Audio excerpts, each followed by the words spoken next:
I have so many questions for you.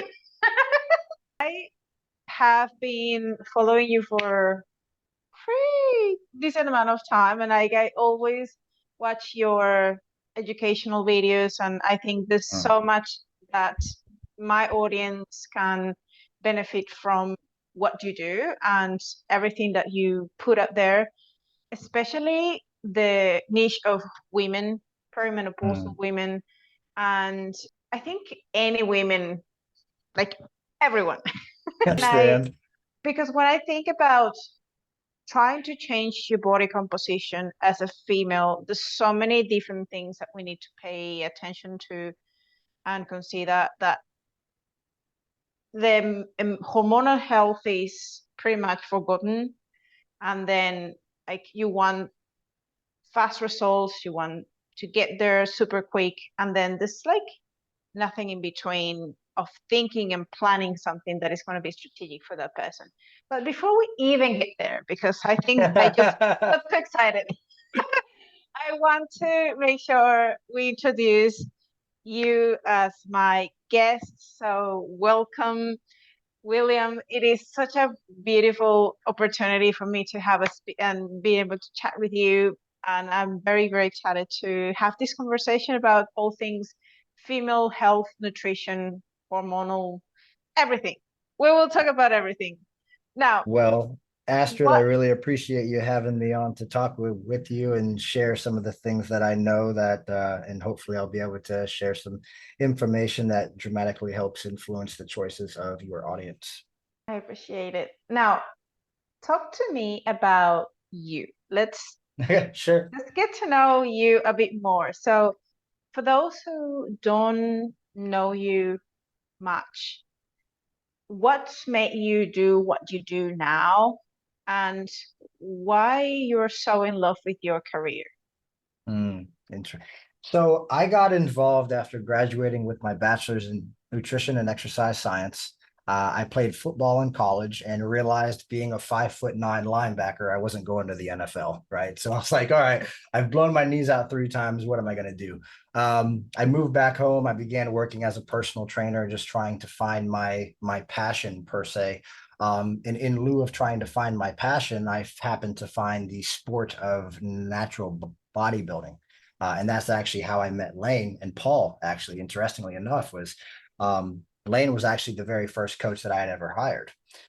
In 2010, I decided to compete in my first natural bodybuilding competition and ended up prepping myself for my very first show. And I won the overall at the show. And from that point, I realized I was hooked. I loved bodybuilding. I loved body recomposition. I loved being able to get lean. I loved being able to build muscle. And in equal terms, I loved being able to help people achieve the same goals and dreams that I had. Right. And so with that being said, that's how I got involved in the industry was I just dove head in. I was always very interested in learning more about fat loss and building muscle. And interestingly enough, when I was in academia, my last year in college, I remember my professors being pretty upset with me because I was asking the questions and they didn't have the answers. Right. So ultimately, that's how I found individuals like Lane Norton. I found Dr. Joe. I found Dave Gooden.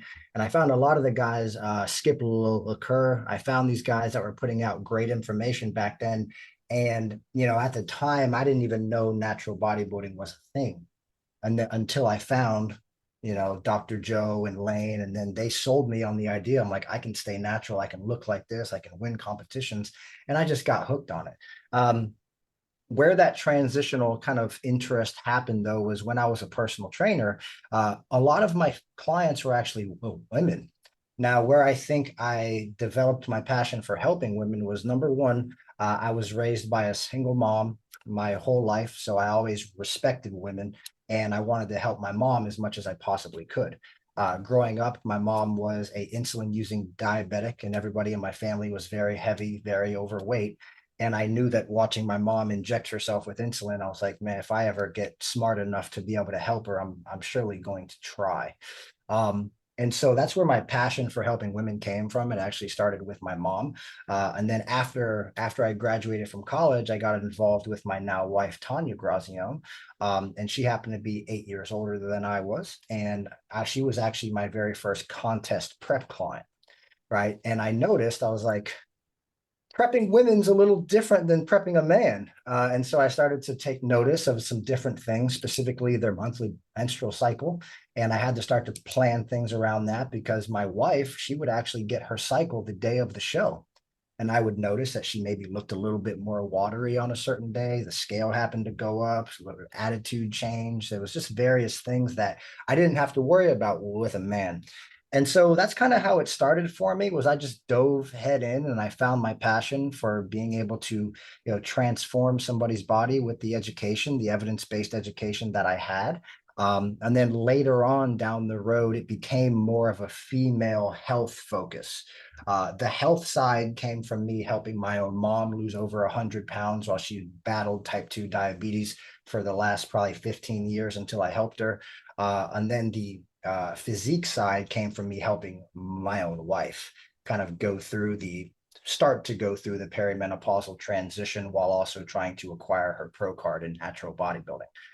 So that's kind of how all of it came together. Was I needed to learn about blood sugar, insulin resistance, and menstruation cycles and hormones and all the different ratios. And I just started to nerd out over it. And I noticed that when I started to do that and share that knowledge and that information with other people, that it ultimately I realized that a lot of people were dealing with the same stuff that I was talking about. But all I was really doing was sharing the information that I had acquired because I needed to find the answers, primarily to help my mom and my wife. That's amazing. Now, where did your names, that Smart Dieter, came about? Yeah, a really good question. So when I first got into fitness coaching, my name was Metabolic Evolution. So I'm basically trying to evolve the metabolism, right? I've said this forever. I was like, I was talking about metabolic adaptation in like 2013, 2014, because I don't know if you remember, but Lane put a video out in 2013 that basically broke the internet, and it was called Metabolic Damage, and so therefore we knew that a lot of people were over dieted, a lot of people were stalled out, a lot of people were dealing with these issues, but nobody really knew what was going on. And then we start to see that a lot of competitors that we were prepping, women would lose their cycles for 6 months, 8 months, or longer. And some of them got them back quickly, and some of them didn't get them back. And then the post show would come about, right? And people would gain an excessive amount of weight. And it's almost like you kind of felt like you're out of control. And so the initial name of the business was Metabolic Evolution. So I wanted to basically try to evolve the metabolism or to build it back up. And then the Educated Dieter came because what was it, 2019, I decided to rebrand because everybody was saying, I feel like you've made me an educated dieter. You've taught me how to diet properly. You've taught me how to diet smart. And I'm like, diet smart, educated dieter. Because at that point, I was kind of inching my way out of all the physique stuff. And I knew I didn't want to be a full-time contest preparation coach forever. I wanted to spend more time with my family and my kids and my wife and stuff like that. And I knew that flying to shows every weekend and stuff, I was going to be limited on how effective of a father I could be. And so when I swapped the name to the Educated Dieter, I went full in on, I just need to teach people how to diet smart, how to become an educated dieter.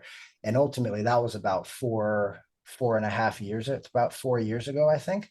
And so we've been the Educated Dieter ever since. I love it. I really, Just, really like it because, yes, we need to educate people and make them understand that it is not, it's simple, but it's not easy. But you need to yes, master the correct, foundations and the correct. basics of the things that you need to follow. And I have a very strong perspective, and I believe like for achieving any amazing transformation that is long lasting, you need to master not just the training and the nutrition, but also the mindset. So for me, it's like a trifecta. You need to have the three in order to Mhm. actually be successful. And obviously the nutrition has to be adequate, has to be smart. It needs to be well planned and well thought. Same as training. Like you can have the amazing nutrition, but if you don't have the proper training, you end up doing other things, and you end up do probably more work than sometimes you should, or maybe you underwork, and that's why you don't get results. And then we have the mindset where, like, basically if you have the wrong expectations or inappropriate goals or unrealistic goals, or that all or nothing mindset, those kind of things, or changing your actual habits and behaviors, if none of that is in the right place, people are not going to find something that is sustainable and long lasting. Now, what is your opinion on that scheme that I kind of just discussed? So I definitely believe in that 100%. I mean, I think that knowledge and education bring awareness and compliance, right? So inside of the nutritional coaching industry, we believe, or some coaches anyways, believe that people should just know what I'm talking about, but if you don't teach them, how do you expect them to understand? Right? It's like the two questions I oftentimes hear are, well, the clients aren't tracking properly. Well, have we taught them how to track properly?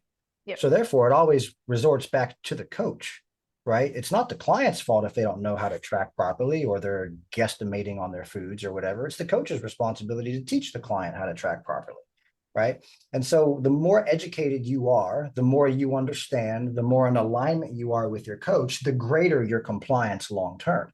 Because if the client and I can be on a similar page, right? Therefore, we are more likely to achieve the outcome because we both see the goal as being what the goal is, right? They're not thinking, oh, I hired William, so I'm going to lose fat. But then I'm telling them, no, we actually have to reverse diet you and build your metabolism and reach a level of hormonal harmony where, your biofeedback is great. You feel great. You can build muscle, all that stuff.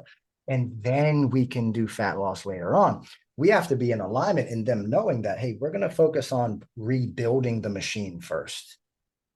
And then once the machine has been rebuilt, you feel great, you've built muscle and strength and all the good stuff, then we can go into fat loss later on. But I think one of the biggest problems that we have in the nutritional coaching industry, where a lot of coaches are kind of very lack to give their information out, their contact information, is the coach and the client typically aren't on the same page. The client expects fat loss, but the coach is like, no, we have to reverse diet, or something like that. So as long as you can communicate really well, I think you're doing the best job you can as a coach, right? Because there's kind of what you were talking about, whereas you have to be able to execute the plan of action. There has to be some level of trust between the coach and the client. But if you don't have trust between the coach and the client, you really don't have much, so that's my perspective on just education in general and making sure that you can teach the client, which is typically why I do like to try to converse back and forth with a client, especially when we're first getting started. Like when we're reviewing their programs and all that, I'll jump on a Zoom call just like this because I want them to understand what we're doing. I appreciate that. I think it is so important to not just educate, but also connect with your clients to see and being able to ask questions and understand why they are struggling so much. And this is so important at that level because you can connect with them. And when you have a better connection, there's much more openness from your client, and they can actually tell you where the struggles are and what is, or you can pick up on things that they don't even know that they're saying or doing. And like, I actually see that there's something else going on that we need to address. So that is also. And truth to that is when you actually speak to them, you can, as if you know how to read people, right? And you know what to look for. Maybe you notice a self-limiting belief, or there's a habit problem, or an individual's lying to themselves, or they have a specific belief, right? And like you can come in there and you can kind of break that belief, and then you can teach them the truth. There's a lot of strength there. There's a lot of power there. And I think only through good communication are you actually able to help them with those things. I agree. I have a specific questions around certain topics that I think you have covered before on your page, and I think they're very interesting and very important to talk about. So one of those is aggressive dieting, especially in women.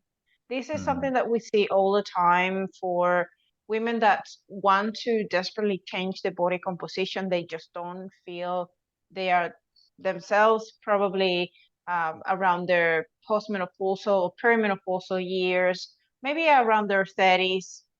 The big question is, what is the impact aggressive diets, talking about 30 to 40% deficits in women, can have? What is the impact that this can have on hormonal health, on your menstrual cycle, and how women would respond depending on their different stages of life? Like if we have someone at 25 and someone 35 and someone 55, they will probably respond differently, or they may require more specifics when we are putting into plan a aggressive diet. I can tell you what I've seen, which is quite interesting. But I have seen via analyzing blood labs for the last probably 4 years, maybe 5 years, is I've seen women in their 20s look like they're perimenopausal.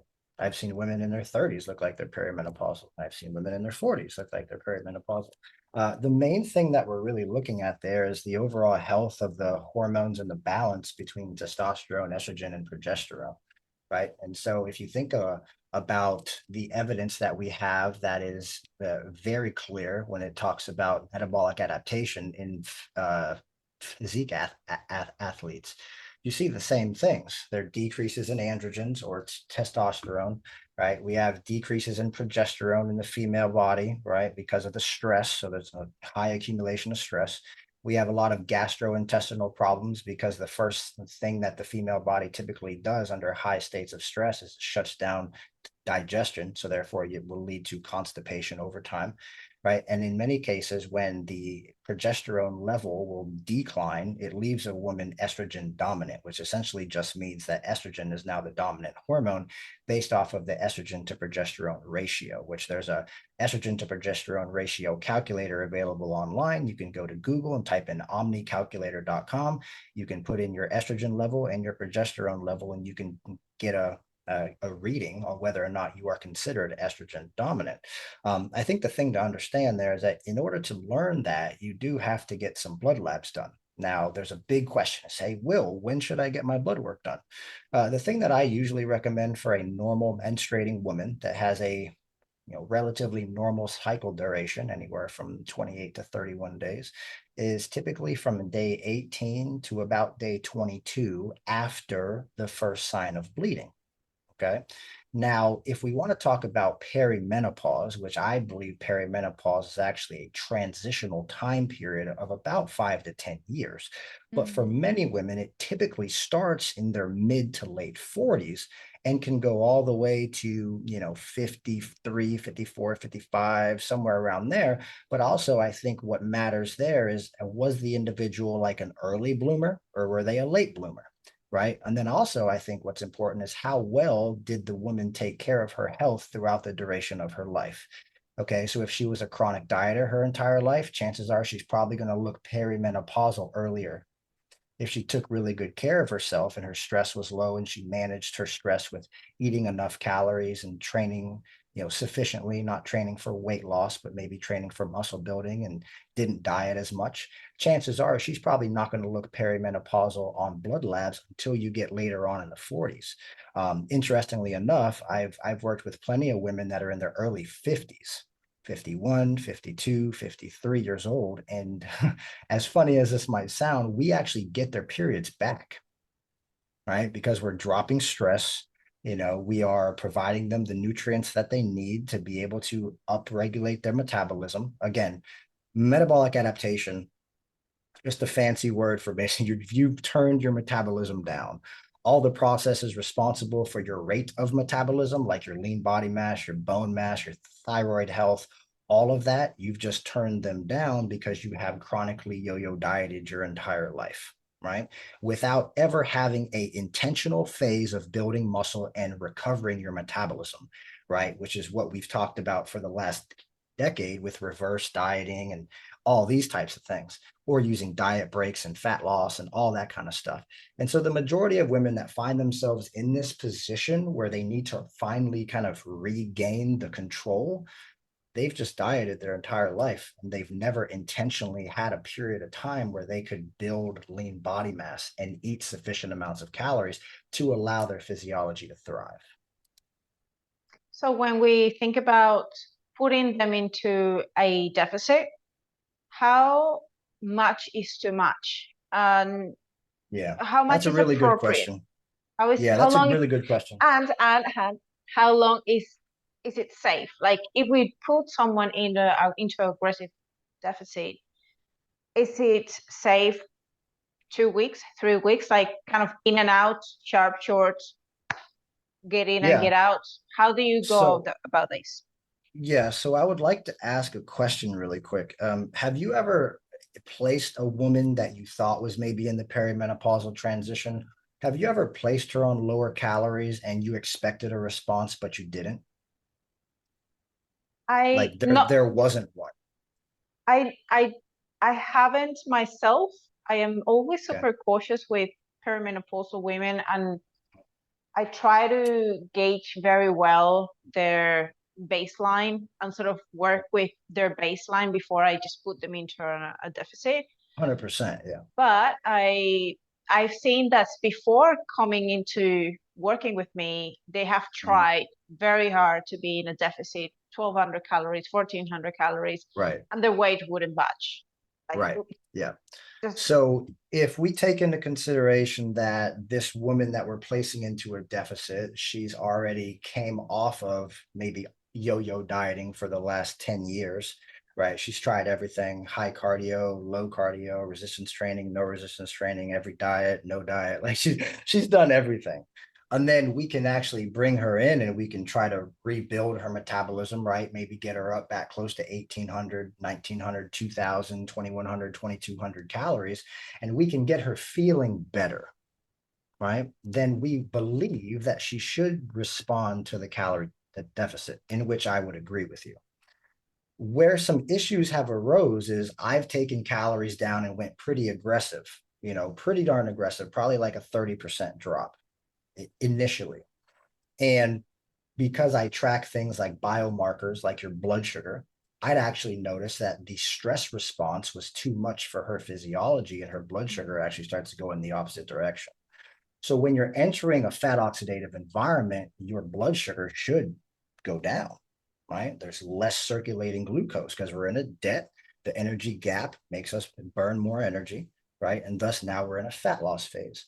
But the amount of women that I saw that I was trying to do that with, and maybe they lose 3 to 5 pounds and then they just plateau, I realized something else had to be going on and I needed to change my approach.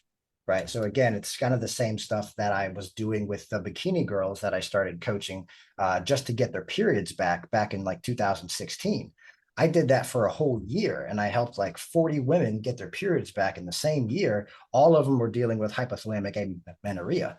And so there's kind of like this epiphany happened. I'm like, all right, I'm taking these women, I'm standardizing steps, I'm standardizing cardio, I'm standardizing training, I'm standardizing their calories. And my assumption was they should be losing, right? But some of them would, some of them wouldn't. I said, okay, I'm almost becoming hyper focused on the ones that didn't. I'm like, well, let's just try to take the calories down even more. And let's try to take the calories down even more. And I started to take them down to a point where they're just like, coach, I can't adhere to this. I honestly, eating 1,200 calories, 1,300 calories, whatever, it was too low. And so then I'm like, all right, well, what am I going to do now? The fact that they're not responding. And so the normal protocol for me, Astrid, is if I can build them up to 250 grams of carbs in their quote unquote improvement phase or their reverse diet, off season, whatever you want to call it. Normally, the initial process for me is to take a pretty aggressive jab at the carbohydrates because I want to make sure that they respond to the fat loss phase. So if I'm dropping carbs by 75% or 50%, hold on a second, if I had 250 by 50%, if I was at 250 carbs, I'd drop them down to like 125. Normally, I would run that for a couple weeks at least. I'd run that for maybe 2 weeks in a row and just see, did you respond? Or did your blood sugar start to go in the opposite direction because the stress response was too great and it's actually, quote unquote, blunting our ability to oxidize body fat? And so those are the only only two things that I notice happen. Number one is they start to lose because they've done the work of rebuilding their metabolism and feeling better, and they're lifting weights properly, and they're sleeping well, and they're doing all the stuff. But then the other ones I noticed that didn't respond, typically those ones had some level of a hormone imbalance. Now, the only way that I was able to see that was I started to ask our clients to fill out what's called a metabolic stress questionnaire. On the metabolic stress questionnaire, there's all these internal questions, all these different biofeedback questions, right? There's questions, everything from the head, the digestion, sleep, energy, libido, all types of different questions on there. And what I noticed was the gals that were scoring like a 35 to a 40, 45, 50, granted, I've seen some of these gals up over 100 score, they didn't respond the way that I thought they should. But all the gals that were like very low, maybe fives, tens, 12s, 14s totals, they'd respond great and they would always feel good.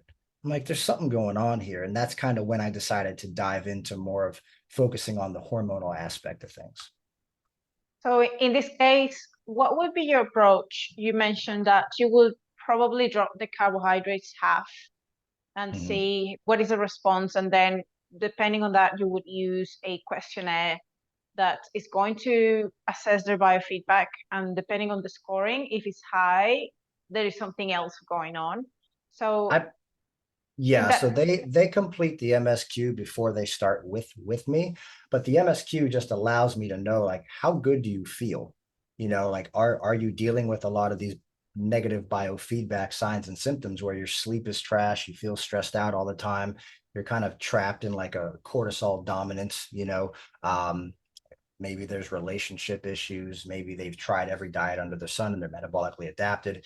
Maybe they have hypothyroidism. The MSQ allows me to know that information beforehand. So therefore, I can typically dictate like who's going to respond normally to normal calories in, calories out, right? Creating a deficit and carb cycling them and getting them lean and all that versus who are the people that we might see a lot more stalls with. And that's kind of what allowed me to be able to say, all right, these people are going to be healthy and responsive. These people are not. The ones that are not, what I typically did was I'd say, hey, I don't believe right now is a good time or opportunity for you to focus on fat loss. I think we have to correct the 5 to 10 years of yo-yo dieting that you did before you came to me.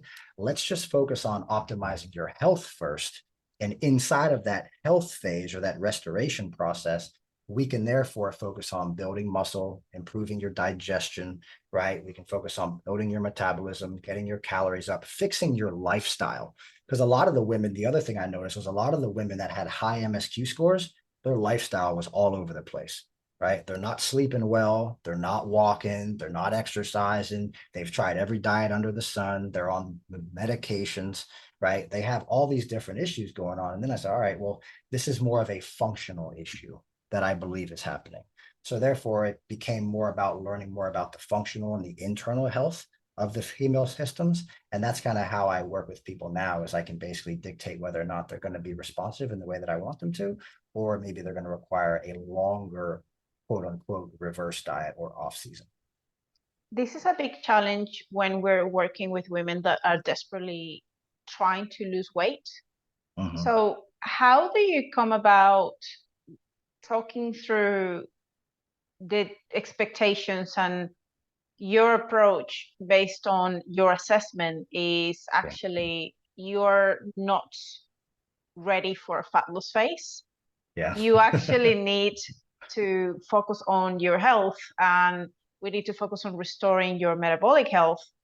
And we want diets. At least I wouldn't recommend to start a fat loss phase because the worst thing they can say is like, I want to lose weight. Like I don't feel comfortable in my skin. I have so much weight to lose. How do you approach that? Because this is the biggest part that determines whether a client will be on board with your plan. or they will say, look, I will find someone else that will actually get me on a fat loss phase. Yeah, I agree with you 100%. It is the most challenging thing that I think a health-focused coach will face. And obviously, you know, if you're working with people like this in some capacity and you're like, hey, I don't think right now is a good time for you to focus on fat loss. We need to do this first. Then it all, in my opinion, it all has to start with the information and the education to get them on the same page as you. Right. That's why so much of my content that I've done for years is long form. It's like 10-minute Instagram videos before anybody was doing that. I'm like, I can't do the editing on YouTube, so I'll just put them on Instagram instead. And it's like 10 minutes long, is because I wanted to teach you what was actually happening.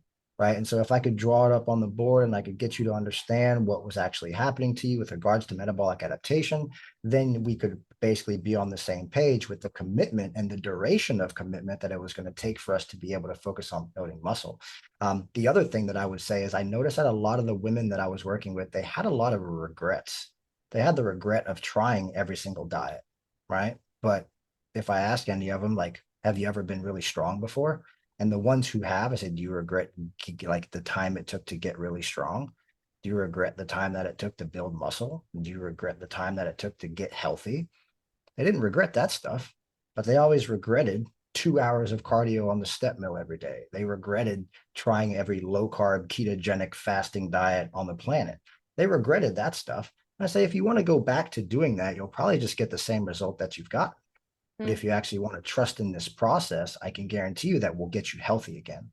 And I think that for a long time, the saying, quote unquote, was, you got to trust the process. Right. And I stood behind that for a long time because in 2013, 14, 15, 16, that was kind of all I had to go by. Like, you just got to trust the process. We're going to help you build muscle. We're going to help you get healthy. We're going to prep you for the next season of your physique, you know, development journey. And I kind of got tired of saying, just trust the process.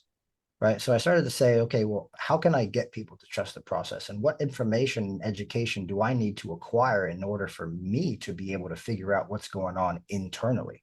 Right. Because being a pro natural bodybuilder, I knew what it felt like for my libido to be shot when I was a month out and had strided glutes. You know, I knew what it felt like to experience that. And I also, after coaching so many women, I knew what they kind of felt like not having a cycle for 6 months, 8 months, 12 months. I'm like, things are shut down. This is a problem. So I would love to see what my testosterone was a week out. I'd love to see it. Right. And the interesting thing was like in 2015, I was in on a conference and it was by Peter Fitchen and Chris Foss. And both of those gentlemen presented blood work from their contest preparations. Now, Chris Foss, he was a larger guy, more muscular. Maybe I think he was like 190 on stage, which is big for a pro natural bodybuilder. And then Pete Fitchen, he was a smaller guy, maybe like 160. He's now a doctor and an amazing coach. But they both showed their blood work, and I believe Pete's testosterone might have gotten down to under 100, while I think Chris Foss' testosterone was down to like 225 or 250 or something, right? And so at that point, I realized, I'm like, with us dieting and getting this lean, there are hormonal issues that are happening internally. And how do we really know if we're getting those back to par? How long is that process taking? And then if we can control that, can we optimize it? Right. And when I started to get clients that said, like, I have hypothyroidism, or I just got done with a bodybuilding competition preparation or something like that, I started to say, all right, well, I realize I need to learn how to read lab work. Right.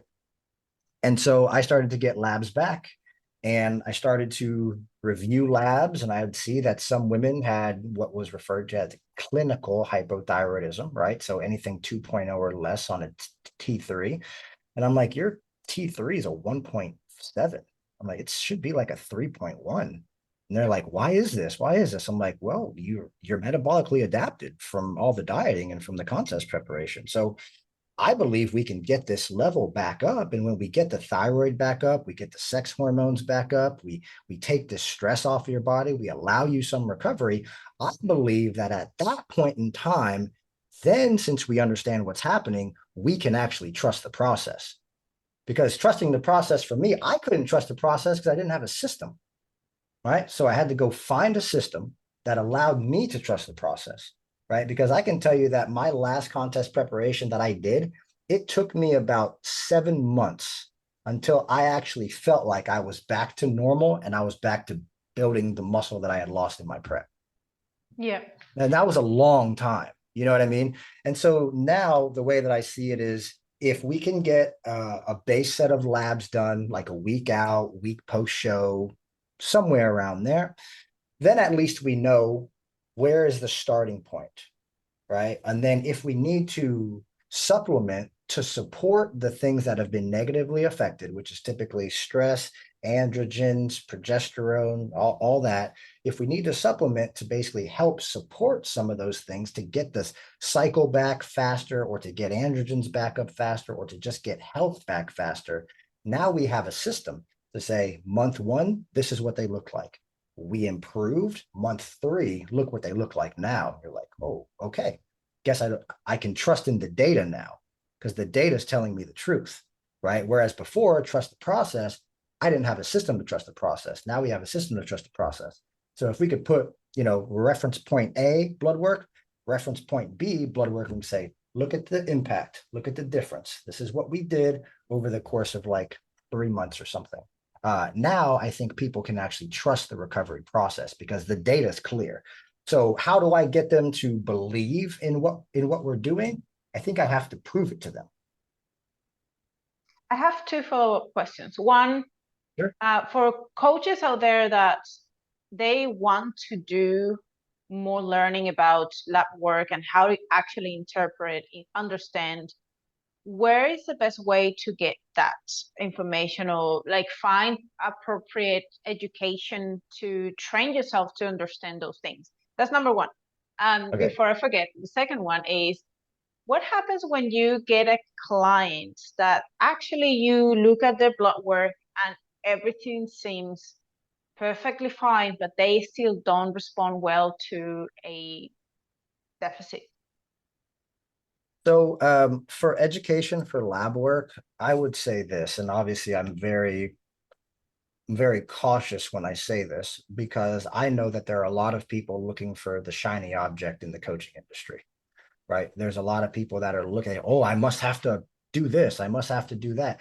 The reality is, I think a lot of the people that are kind of quote unquote hunting for the shiny thing, they don't have the foundational aspects tied up yet.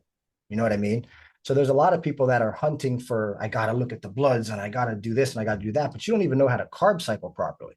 You don't know what a diet break is. You don't know evidence-based ranges for fats, carbs, proteins, fiber. You don't know how to train properly. You don't know the lifestyle habits that people should have to expect a transformation, right? So I'm always going to double down on the foundation. And I think, people like Lane, Dr. Campbell, a lot of other people, they've put out really phenomenal education courses to learn the foundations first.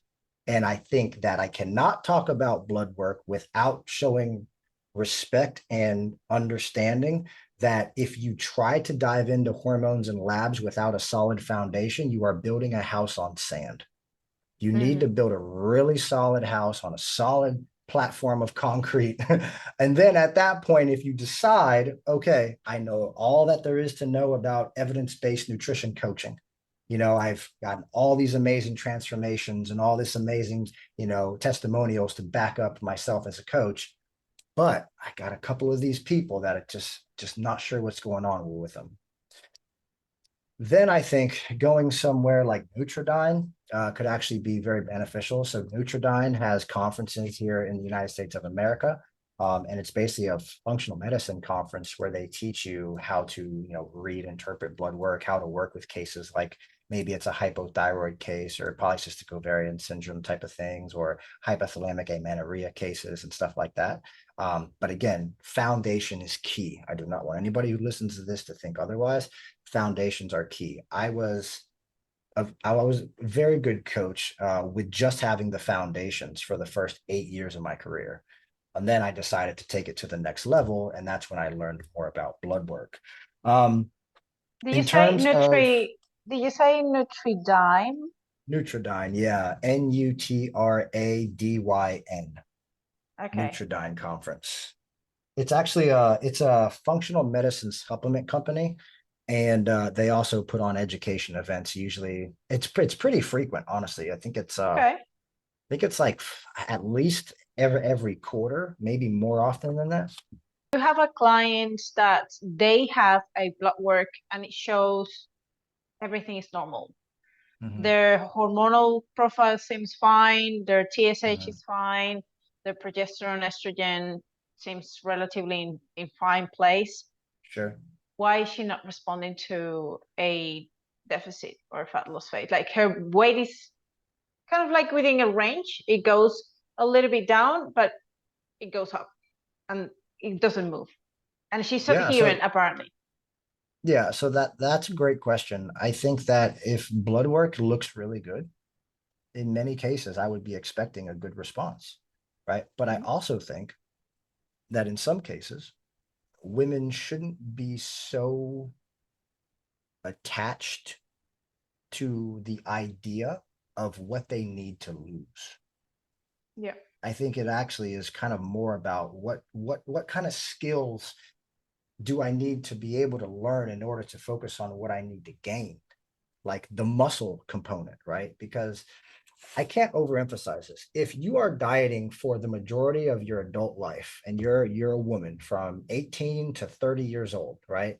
You understand what I understand from an evidence-based coaching perspective that when you're in fat loss and you're in it for long enough, you might start to lose some lean body mass, or at least you may go catabolic, right? And so if we're losing muscle time after time after time after time after time, and throughout your life, you lose a significant amount of lean body mass, we would both agree that it makes it substantially harder to lose body fat, right? And so therefore, if she's not responding and I've tried everything, I don't really have that happen too often, to be quite frank with you. If I see that you look healthy on blood work and everything is not necessarily not in range, because I don't really look at what's in range. I look at, are these things optimal and do you feel good, right? Because I've seen numbers be low, just as an example, but I ask them, I'm like, hey, how do you feel with this specific thing or this thing or this thing? They're like, oh, I feel great. Like, all right. So we have to be mindful that what is low to one person is not low to somebody else, right? We'll take testosterone for men as an example. The range of testosterone 270, 250, 270 up to 1,000, maybe 1,100 in some cases, right? I've seen men come to me with 400 testosterones, and I look at that and I'm like, that's low. I ask them how they feel, and they're like, no, I'm fine. I'm like, well, I'm Okay. not going to say anything, right? But for the women that look really healthy on bloods, I would expect a response. If we don't get a response, then I'd start to look around, and I would honestly, I would try to transition the process. So if we were really focused on just fat loss, I would probably spend the time worrying about what we're in control of versus what we may not be in control of. So if we're getting a bunch of weight loss resistant stuff going on, maybe it's a stress issue, blood sugar issue, sleep deprivation, new mom, got a baby, like that kind of stuff can stall. Going through a breakup, that kind of stuff can stall fat loss. If everything was perfect, I would personally expect a response. Yeah. And in all honesty, I usually don't see a lack of response if blood work looks really good. Okay. That's good to know. Now, let's talk about something that I'm really interested for you to discuss with us is about hypothalamic amenorrhea. Okay, And cool. one thing that I find that is interesting is that it may be more common than we think it is, but it's Oh just yeah, not as discussed as it should be.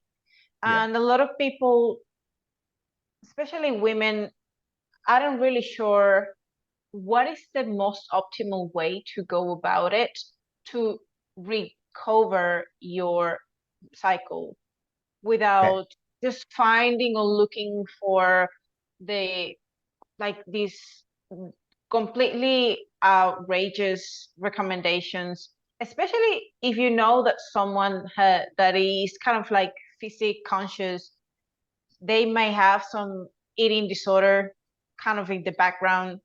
How do we get this person to evolve, to move to a healthy place without making this process so hard and overwhelming? Because like the guidelines say, well, we have to increase calories, stop exercise, stop training, stop doing this, stop doing that, and just gain weight. Like, okay, I'd rather just to not have my cycle and don't just go into this super stressful process. Yeah. So first and foremost, I'll say this. Everything that I'm referring to is obviously going to be very context dependent, right? Every single case is an N of one. Every person is unique, right? And so when I'm talking about this specifically, I'll give some general recommendations. I'll give some experience of things that I've seen. And then what I'd like to do at the end of answering the question is provide you kind of like a step-by-step process of typically what I do, the supplements that I use, the duration that it usually takes, all that kind of stuff. Okay. And so with hypothalamic amenorrhea, or what's referred to as relative energy deficiency in sport, I started to notice this working with a lot of bikini competitors back in 2015, 16, and I started to change my ways about 2017. Now, I was involved with a group of coaches and I would bring this to them. I'd say, hey, man, like client lost her cycle. She's gone a couple months without it. And then most of the time I would get the response of, well, they really don't need it. It'll come back after the show's over. Not anything to worry about. And so I just kind of went with that status quo for a while. And then I realized I'm like, no, I don't think this is right, for a gal who's coming in and she wants to prep, but she still hasn't gotten her cycle back from last season. You know what I mean? And I'm like, there's got to be something else that I could do. And so anytime you have a woman that goes through a very long duration of calorie restriction, high amounts of exercise, you can develop energy efficiency, okay, or what's referred to as relative energy deficiency in sport. There's tons of research on this. You can go online, NCBI, you can look it up. But that's what I noticed was happening. And so then I said, all right, well, this is obviously a problem. And so I started to work with my bikini competitors who had lost their cycles. And then I started to nerd out, try to find books, period repair manual, female hormone books, and I start reading stuff. And I kind of put together a protocol that I thought would work. And I was like, all right, well, I know doctors say you got to stop exercising. These are athletes. I can't tell them to stop exercising, right? And so I started to just say, hey, let's go ahead and let's not do a slow reverse diet, but let's take a more aggressive approach and let's maybe try to get your calories back to what I think your theoretical maintenance is as fast as possible, and post competition, which again, context is important here. We do expect them to gain some body fat back because we have to be able to, get the endocrine organs back operating and provide them enough dietary fat and fat on their body to supply energy for these endocrine organs, right? And so that was usually how I would do it in a female physique athlete. Was I say, all right, we're going to try to focus on getting about 10 pounds up pretty quickly, 7 to 10 pounds. In doing that, I'm going to make sure that a pretty good amount of your calories are coming from dietary fat, right? So I'd take their fats from maybe they were down to like 40 or 45, maybe even 30. I used to get girls that came to me, Astrid, between 10 and 20 grams of fat a day. And when I would take their fats back up to like 50 or 55, sometimes even 60, usually they get their cycles back within a few months. But we basically have to fill the energy gap. So we're basically increasing calories by, 400 to 500, pretty much straight out of the gate from wherever they were. But I also wanted to do so in a careful manner. I wanted to do so in a manner where they wouldn't hate me, So I say, all right, if you got down to 1,200 calories, 1,100 calories at the very end of your prep and you're doing an hour of cardio, let's go ahead and let's cut that cardio in half, and then let's add 300 to 400 calories back in pretty immediately. And they'd say, all right, coach, that isn't a problem. And then maybe 2 weeks later, I'd cut the cardio in half again and I'd make another calorie bump, And as far as the training goes, this is one of the biggest misconceptions that I think many people don't pay attention to. So a lot of women post-competition prep, they keep training the same way they trained in prep, right? Mm-hmm. But that stress is too much for your body to recover from, which is why it's taking you so long to get your period back, right? So I would actually take them from training 6 days a week or 5 days a week, and I'd taper that back down to 3. And then what I'd also do is I'd say, all right, we're going to take the volume and we're going to cut the volume in half too. So if you're doing 4 sets, I only want you doing 2 sets. And I started to do that. And usually over the course of the next few months, a lot of the women started to get their periods back. The way that I do it now, though, is much more intricate just because I've learned a better system. But I also think, again, context is important here. So I do recover a fair amount of competition preparation gals that maybe compete in like figure or bikini or something like that. But then I also recover gals that are just chronic yo-yo dieters that haven't had a cycle for a long, long time too. And the process is actually quite similar. So I want to keep them as lean as I can keep them without them getting very uncomfortable. Okay. So if it's a gal that came in, she weighs 120 pounds and she's 20% body fat or something like that, and she wants to stay about 20% body fat, I'll try to keep her about that 20% body fat wherever she's comfortable, to be able to get her cycle back. If it's a gal that's coming to me post competition prep, then I am trying to get, that first 6, 7, 8 pounds back on her pretty quickly to be able to basically offload stress by increasing calories. And so for what I like to do now is similar with training. It's similar with cardio. In terms of lifestyle, I'm really focusing on, can we get back to getting really great sleep? Can we restore those hormones when you're sleeping? And can you save a fatty meal before bed? I want to make sure, like, can we get some more of those calories in, those cholesterol fueling calories before bed? And then in terms of cardio, I try to bring cardio down as low as I can. I don't need you focusing on energy burn or anything like that.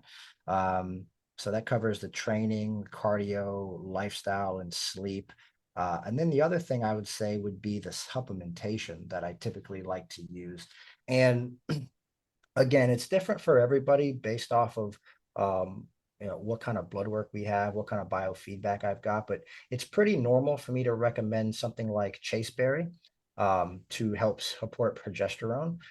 If I need to, I can go with something like Bezweck Progon B, which is a BHRT or bioidentical hormone replacement therapy.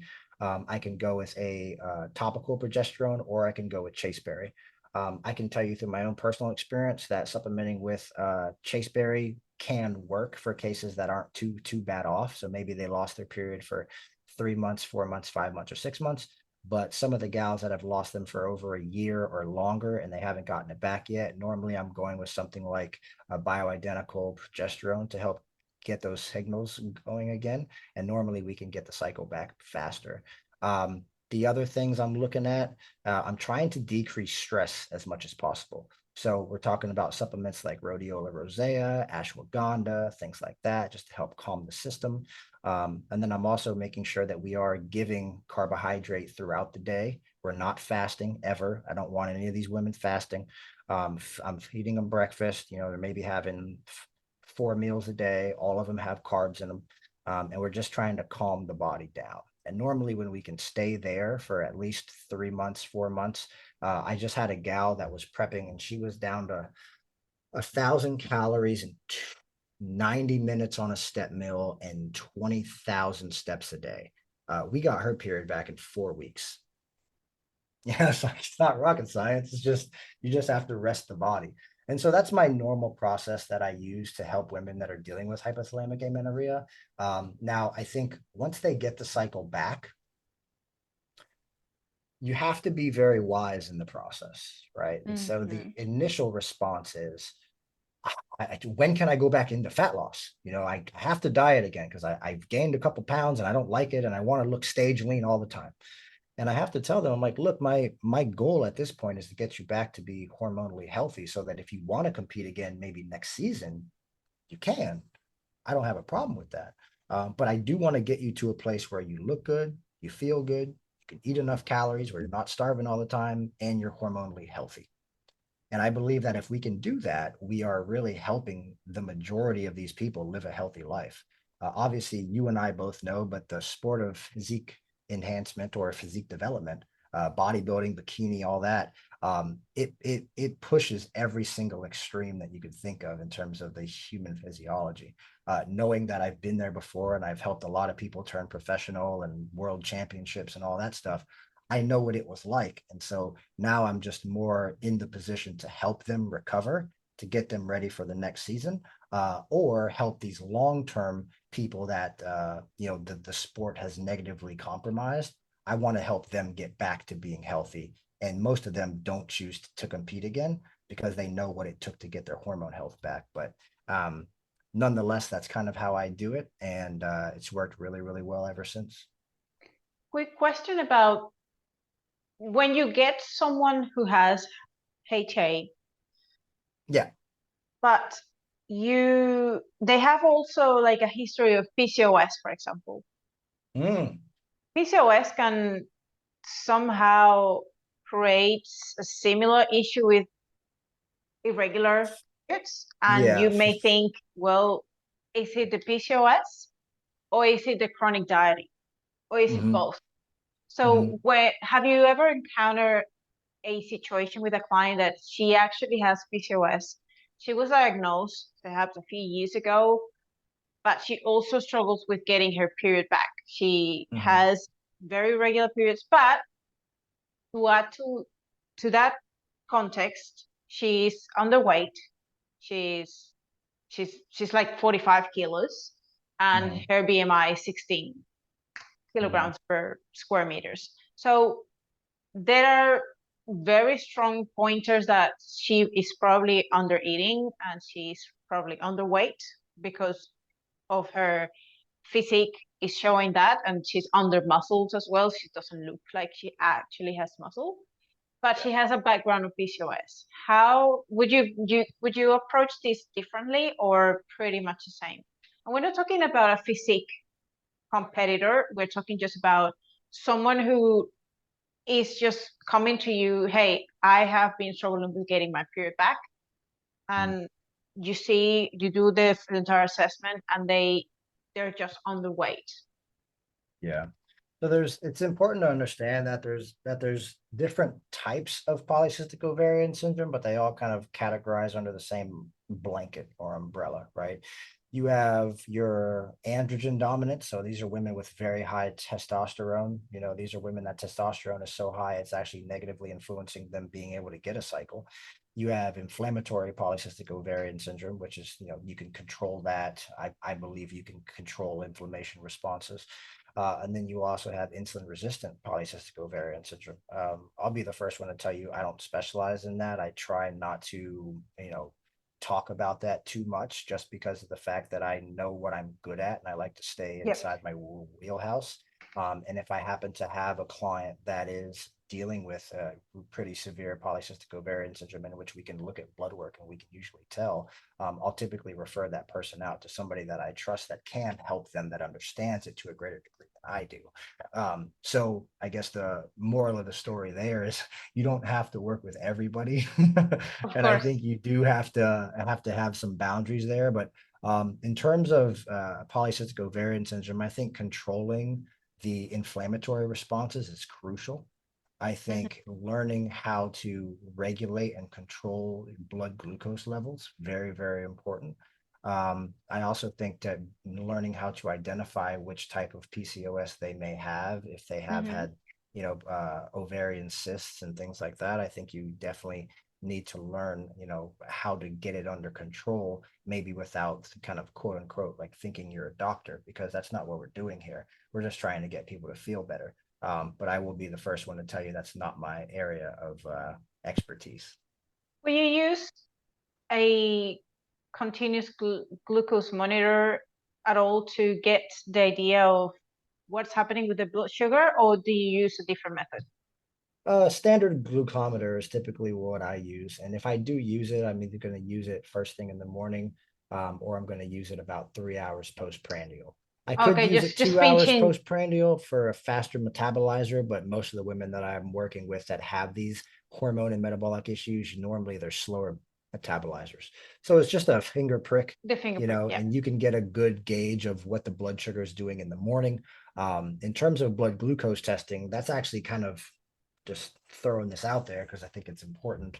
But that's actually how I started to learn more about being able to help my own mom. Is that I started to need to learn more about blood glucose because, like I told you, obesity and all that runs in my family. And so I started to check my own, just playing around in my office. I was like, I'm not feeling all that great. I feel like I'm slowly putting on weight. I was like 33 years old at the time, and I wasn't working out as much. I was really stressed out from business, trying to grow the business and take care of all my clients and all that kind of stuff. And I remember sitting there way overstimmed out on caffeine, by the way. Drinking Monster energy drinks, drinking coffee all day long. And I remember sitting there one night and I'm sitting there working and like I just got like dizzy and I saw spots and stuff. I'm like, I'm supposed to be a healthy guy. I mean, well, what is this? So I remember that night I went home, I ordered a glucometer and I started to check and realized that my blood sugar had actually gotten up to like 140, which is very high, right? And so that was actually pre-COVID. And so which was interesting because due to the inflammatory responses that you get from being sick, I also noticed that when I had COVID, my blood sugar shot through the roof too. And that was probably the worst I had ever felt in my life. But then, again, learning to understand it, can we help people with type 2 diabetes that have, chronically high blood sugar? What can we do to get that blood sugar response under control? And then can we, in equal terms, help them lose body fat while maintaining kind of a glycemic control? And that was how I helped my mom, interestingly enough, was she actually had a blood sugar attack and I think her blood sugar spiked up to like 600 one day. And she had been seeing a doctor for about 8 years. And she popped some blood vessels in her eye. She couldn't see out of her eye for like a month until she had this surgery done. And the interesting thing is I am very familiar with the work of Dr. Dominic D'Agostino, Andrew Paul Kutnick, and the work that they were doing over at the University of South Florida.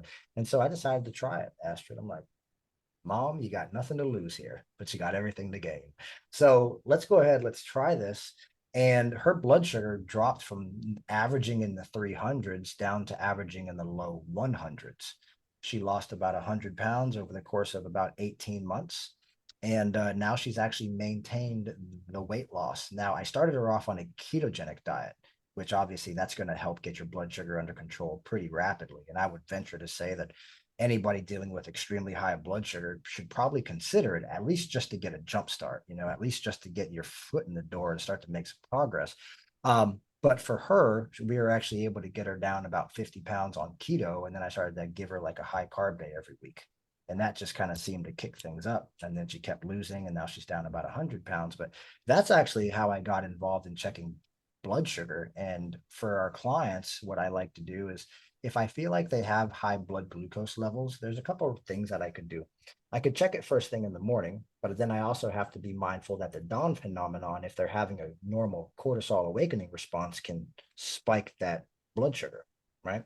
The other thing that I would do is I would try to control the meal size. So I'd say, all right, for breakfast, I want you to wake up. You're going to drink 20 ounces of water. You're not going to drink any caffeine because caffeine can spike your blood sugar too. Not going to drink any caffeine. You're going to eat a breakfast consisting of, maybe 15 grams of fat, 30 grams of carbs, and 30 grams of protein. Okay. You're going to check your blood sugar 1, 2, and 3 hours postprandial. All right. And they say, okay, I can do that. I teach them how to use it on a Zoom call, and then they check it. Boom, boom, boom. And as long as they responded normally, or as long as they were insulin sensitive, I didn't look twice at it. But what I started to notice was there are a lot of people that were actually insulin resistant or close to it, 115s, 110s, 120s. And so there's more of a means, at least for me, to go more aggressive on a cut in the beginning because I want to get them down under 100, right? I want to get them back to being insulin sensitive. And normally, if this is something else that's interesting too, But for a lot of the women that I've coached that are more like in the perimenopausal transition and they're coming to me and they're really high stress and stuff like that, they're really high stress. They have high blood sugar. This is interesting, is that their calories are actually low. So I'm like, how can you be on low calories, but you have high blood sugar? Right? Like it just logically, it didn't make sense to me. So I started to basically feed their body, rest them, take the stress down. And what I'd noticed was I'd get their calories from 12, 1300 up to close to 2000. And then their blood sugar would go from 110, 100, 95, 89, 85. And I'm like, blood sugar is under control. You're insulin sensitive. You're eating a bunch of calories. You feel great. Now we can focus on doing the good stuff, which is focusing on trying to build muscle and recomping. For your audience, I'm sure they know what body recomposition is, but basically the idea that you can build muscle and lose body fat in specific ranges over the course of time simultaneously. I love that. Now, I think there's so many more questions that I have, but I honor your time and I'm just sharing my experience. You can ask me I anything you love it. want. I really, really love it. So what I'm gonna do is we're going to keep this all this conversation until here, and we will do an IG live, and I'm gonna continue asking you all the questions I had. It's all good, no Because problem. it was so good, and I appreciate you, William. It has been such a wealth of knowledge and lots of different things that a lot of women, clients, and coaches will take away from this. Is there anything like you'd say, this is the one thing, if you were a client struggling with weight loss, with your physical or your hormonal health, what should you do? Where should you start to start getting in the right path? Yeah, that's a great question. I can't say it's one thing, but I think it's like an umbrella of things that could be viewed as like a holy grail point, which is, in my opinion, I think it's regaining control over your life and just prioritizing your health. So here's what I mean by that. I think a lot of the men and women that are going through like weight gain issues and insulin resistance issues as they're getting older, maybe they're having kids, or for the female, they're going through the perimenopausal transition. It's also a time in their life where they're having children, they're raising families, maybe they're working full-time jobs, they're trying to make ends meet, they're super stressed out, and it's like, how do I manage? How do I juggle all this stuff? But regaining control over your life and then taking action on all those different toggle switches, I think is very important. So number one would be just making sure that you're not over consuming stimulants and staying up way past when you should be sleeping. I think sleep deprivation and poor sleep hygiene is probably the number one problem that I see with a lot of these people that have these high MSQ scores. The other one is just the abuse of stimulants. So drinking a bunch of energy drinks, pre-workouts, coffee all day long, that type of thing, which we could talk about adrenal insufficiency and what I've seen there and stuff like that. The other one, I would say water and sleep for sure, the most important in my opinion. Secondarily to that, I would say I think people dramatically underestimate what they're truly capable of. Right. What I mean by that is, oh my gosh, life is oh my gosh, it's so crazy. Right. But then they're scrolling on their phone for hours a day. It's like, is it really that busy? Or could you have gotten to the gym? Could you prioritize your health? Could you lift some weights? Right? Could you go do some cardio? Because if you're a parent, and I'm a parent, I've got 4 kids. If you're a parent, it's up to us to lead by example for our children, right? And if we don't like the status of the world in terms of health, it's all only going to be up to us to change it. So if you want to make strong kids, you want to teach kids the right way of going through life, teach them how to live a happy, healthy life. But it all starts with you, the parent. So again, just take back control. There really can't be any excuses. I think the foundations, water, sleep, and exercise, and then doing more things that make you happy. I love that one. Unwinding, de-stressing, just doing things for you things that you haven't done in a long time, you know, whether it's just going and getting a massage, or it's drawing, or going to the beach, going for a walk, you know, painting a picture, I don't know, something. Just do something that you genuinely enjoy and be surrounded by people that you enjoy being around. I love that. William, it's been amazing to have a chat with you. I appreciate you, and we will definitely jump back again and do a continuation of this amazing conversation. Now, where can people find you? Oh, sure. Yeah. So the our website is theeducateddietr.com. I am on Instagram. It's at William_Grazione. We also have our Instagram account at the_educated_dieter. And then I'm also on YouTube. We have a podcast called Hey Coach Radio with about 100 episodes on it. And yeah, that's it. That's amazing. Awesome. Well, I'll we'll have to look. repay the favor. I'll have to have you on our podcast once I get it started up again. I'll be amazed to be there. Honored as well. Now, let me take Awesome. a picture of us. Yeah, sure.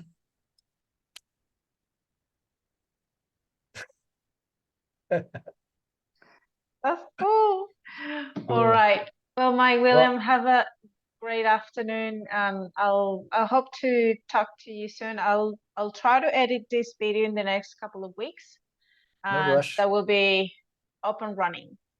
All right, cool. Well, no rush at all. I appreciate your time. Thank you very much. Thank you for being an amazing host. And before I jump off, I just wanted to say you're doing an amazing job with the work that you're doing, the client transformations that you're creating, the work you're doing inside of BioLane and for yourself as a coach. I've seen the content that you put out, the people that you interview, and I'm very honored to have been interviewed by you. So thank you very much. Thank you so much. I appreciate you. And yes, Awesome. I hope you have a great week, and I'll talk to you very soon. Awesome. Thank you very much, Astrid. See you.